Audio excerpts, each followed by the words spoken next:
Kode masalah OBD2 deskripsi teknis, ECM, PCM sirkuit daya sense tinggi apa artinya?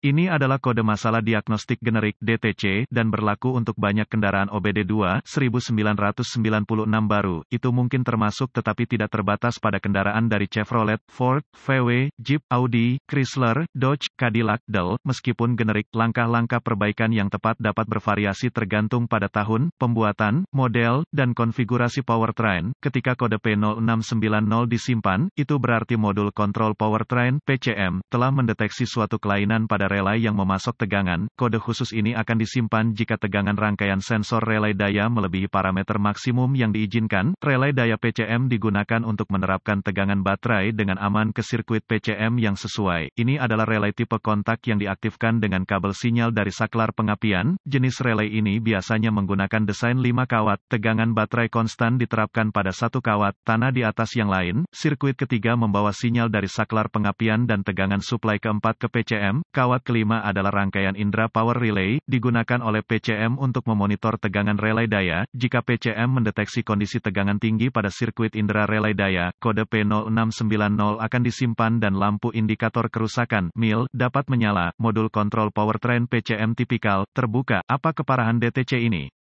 P0690 harus dikategorikan sebagai parah dan ditangani sesuai. Ini dapat mengakibatkan kondisi tidak mulai dan atau berbagai masalah drivability. Apa saja gejala dari kode tersebut? Gejala kode masalah P0690 dapat meliputi tertunda atau tidak ada start aksesoris listrik, mungkin tidak beroperasi, masalah mesin drivability. Apa saja penyebab umum dari kode? Penyebab kode ini dapat meliputi rangkaian daya PCM yang rusak, busse-fusse atau tautan fusibel, buka atau korsleting sirkuit antara relay daya dan PCM. Apa saja langkah-langkah pemecahan masalah P0690?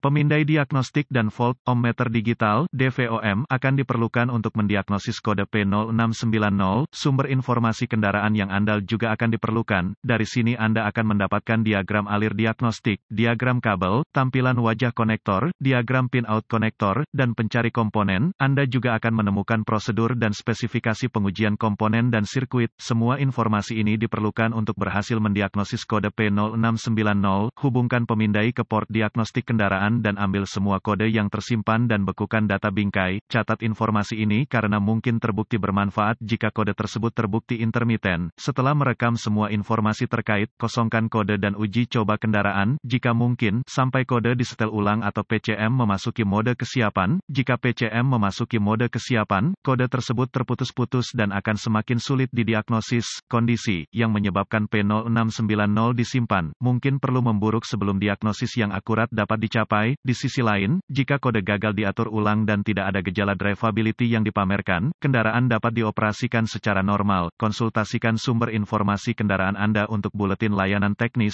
(TSB) yang mereplikasi kode yang disimpan, kendaraan, tahun, pembuatan, model, dan mesin, dan gejala yang diperlihatkan. Jika Anda menemukan TSB yang sesuai, itu dapat menghasilkan informasi diagnostik yang bermanfaat. Jika kode P0690 segera diatur ulang, lanjutkan dengan inspeksi visual kabel dan konektor terkait sistem. Memanfaatkan harness yang telah putus harus diperbaiki atau diganti sesuai kebutuhan. Jika perkabelan dan konektor tampak fungsional, gunakan sumber informasi kendaraan Anda untuk mendapatkan diagram pengkabelan yang sesuai, tampilan muka konektor, diagram pin-out konektor, dan diagram alir diagnostik. Setelah Anda memiliki informasi yang relevan, uji semua sekring dan relay sistem untuk memastikan relay catu daya PCM diberikan tegangan baterai. Jika tegangan konstan atau saklar tidak ada pada konektor power relay, lacak sirkuit yang sesuai kembali ke sekring atau relay dari mana asalnya. Perbaiki atau ganti sekring yang rusak atau tautan yang dapat melebur sesuai kebutuhan. Jika voltase input catu daya dan RD dibumikan pada semua terminal yang sesuai, gunakan DVOM Anda untuk menguji kinerja output relay pada pin konektor yang sesuai. Jika tegangan rangkaian output relay catu daya tidak memadai, curiga bahwa relay rusak. Jika tegangan output relay daya PCM berada dalam spesifikasi pada semua terminal, uji sirkuit output relay yang sesuai di PCM. Jika sinyal tegangan output relay ditemukan pada konektor PCM, curigai PCM rusak atau kesalahan pemrograman PCM. Jika ada sinyal tegangan output relay berlebihan yang ditemukan pada konektor PCM, Anda memiliki sirkuit yang terhubung ke tegangan, sekring dan tautan fusibel harus diuji dengan sirkuit yang dimuat untuk menghindari kesalahan diagnosis.